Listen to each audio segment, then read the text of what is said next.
யாக்கோப்பிலிருந்து விண்மீன் ஒன்று உதிக்கும், இஸ்ரேலிலிருந்து செங்கோல் ஒன்று எழும்பும். எண்ணிக்கை 24:17 வசனம்.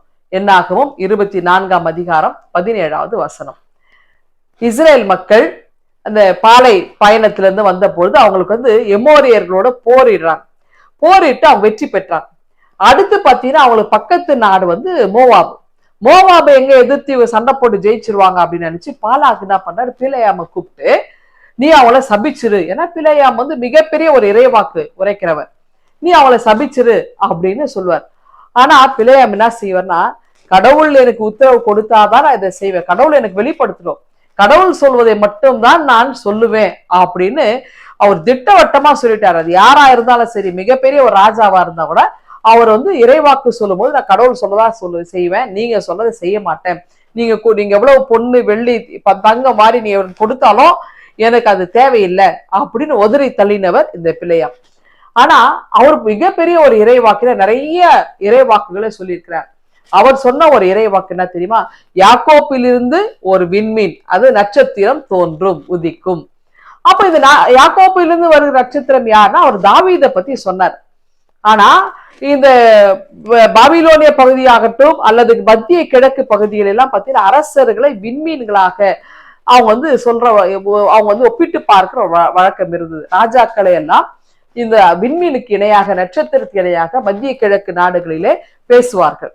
இப்போ இந்த பிலேயாம் சொல்லி இறைவாக்கு உரைத்தார்ல, தாவீதுக்காக சொல்லப்பட்டதானால் மக்கள் எதிர்பார்ப்பும் இருந்தது. தாவீதுக்கு அப்புறமும் மக்கள் எதிர்பார்த்தாங்க. 14 தலைமுறைகள் கழித்து மத்தேயுவில இந்த இறைவாக்கு, யாக்கோப்பிலிருந்து ஒரு நட்சத்திரம் உதிக்கும் தோன்றும். அப்ப யாக்கோப்பிலிருந்து வருகிற நட்சத்திரம் எப்படி வருது அப்படின்னாக்கா, இந்த நட்சத்திரம் தான் இயேசு கிறிஸ்து பெத்லகேமிலே பிறந்த பொழுது ஞானிகளுக்கும் வழிகாட்டியது.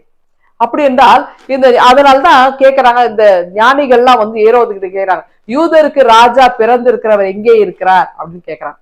அப்போ யூதருக்கு ராஜாவாக மனாதி மன்னனாக ஆண்டவர் இயேசு கிறிஸ்து பெத்லேயிலே முன்னணியிலே தொழுவத்தின் பாலனாக பிறந்திருக்கிறார்.